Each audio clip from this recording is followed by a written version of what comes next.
आज अजमेर दरगाह बनाम संकट मोचन महादेव मंदिर मामले में सुबह सुनवाई शुरू हुई थी। लंच से पहले और कुछ आर्गूमेंट उस समय हुए, 7:10 पे सुनवाई हुई थी। उसके बाद दोपहर 3:30 बजे के आसपास सुनवाई चालू हुई।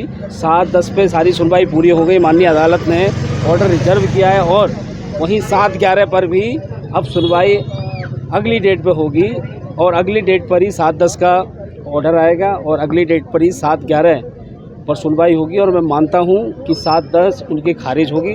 बिल्कुल हमारे वकीलों ने बहुत सारे साक्ष्य, बहुत सारी जजमेंट रूलिंग वहाँ बताई, माननीय अदालत को बताया, मुस्लिम पक्ष के वकीलों ने भी बताया, हमारे वकीलों ने भी बताया। न्याय संगत न्याय होगा।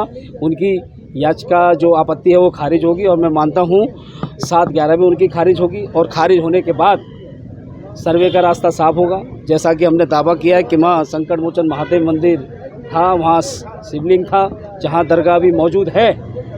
जब सर्वे होगा तो बहुत सारे साक्ष्य मिलेंगे और यही कहना चाहता हूँ कि सभी को बहुत बहुत शुभकामनाएं। जल्द ही ये केस आगे बढ़ रहा है, हिंदुओं को न्याय मिलेगा। तारीख 6 सितंबर पड़ी है। देखें, पुलिस नहीं देख रहा, आप कैसा वीआईपी ट्रीटमेंट दिया जा रहा है विष्णु गुप्ता को। उन्होंने कहा मेरे पे गोली चली, तो उसकी रिपोर्ट कहाँ सार्वजनिक नहीं हुई। मतलब जो भी एंटी मुस्लिम को केस करे और एंटी मुस्लिम एजेंडा लेकर आए, मस्जिद तोड़, दरगाहों के नीचे मंदिर देखे, वो बड़ा हाइप किया जाता है। ये 11 साल से हो रहा है। इट्स अ कम्युनल एजेंडा जो पूरे 11 साल से मस्जिद, दरगाह, खानगाहों को डिमोलिश किया जाता है, मॉब लिंचिंग की जा रही है। और ये एक ऐसी जगह है जब सभी धार्मिक लोगों की आस्था है उसको भी ख़राब किया जा रहा है। देश के कम्युनल हार्मनी को नुकसान पहुंचाया जा रहा है। और पुलिस वालों को देखें क्या वीआईपी ट्रीटमेंट दे रहा है उनको। मंदिर था, कृष्ण की दरगाह है और रहेगा। उनकी एप्लीकेशन आज की खारिज हुई है और आज तारीख 6/9 को पड़ी है।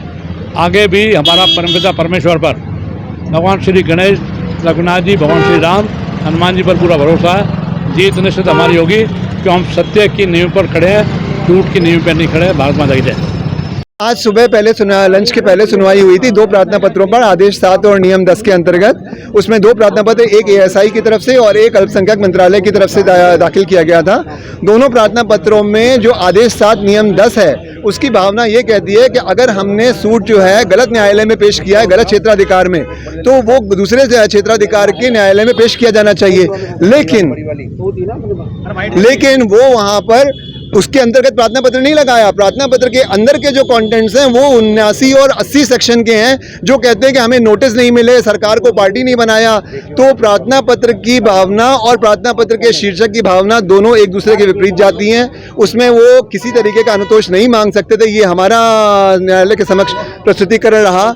और 79 और 80 में जो नोटिस देने की बात करते हैं, 1 साल पहले ही लगभग एएसआई को नोटिस दिया जा चुका है कि वो सर्वे करें। उसके बाद ही दावा लगा है। जब 1 साल हो चुका है इसको और यही हमने अनुतोष मांगा है कि एएसआई उसमें सर्वे करे, तो हमारा किसी तरह से हमें नहीं लगता कि न्यायालय खारिज करेंगे, लेकिन न्यायालय अपना उस पूरा विश्लेषण करके ही उस पर आदेश पारित करेंगे। इस बीच में प्रतिवादी संख्या 1 दरगाह कमेटी ने आपत्ति जारी की कि उन्हें भी सुना जाए, क्योंकि सर्वे करने से उनके अधिकारों का हनन हो रहा है। जबकि उन्हें प्रसन्न होना चाहिए कि अगर वो दरगाह है तो सर्वे करने से भी दरगाह ही साबित होगी। लेकिन फिर भी उन्होंने अपनी आपत्ति दर्ज की, जिसको न्यायालय ने प्रथम दृष्टया ही खारिज कर दिया कि आपत्ति सुने जाने योग्य नहीं है। अब मैं संदीप कुमार, राजस्थान हाईकोर्ट, जयपुर से। आज ऑर्डर 7 रूल 10 की एक एप्लीकेशन लगाई थी रिटर्न ऑफ प्लेंट की, उस पर सुनवाई हुई है।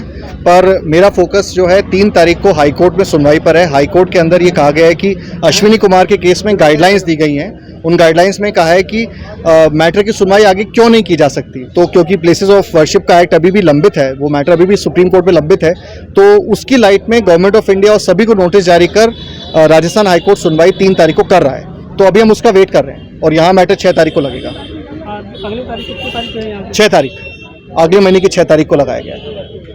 आपका नाम? आशीष कुमार सिंह।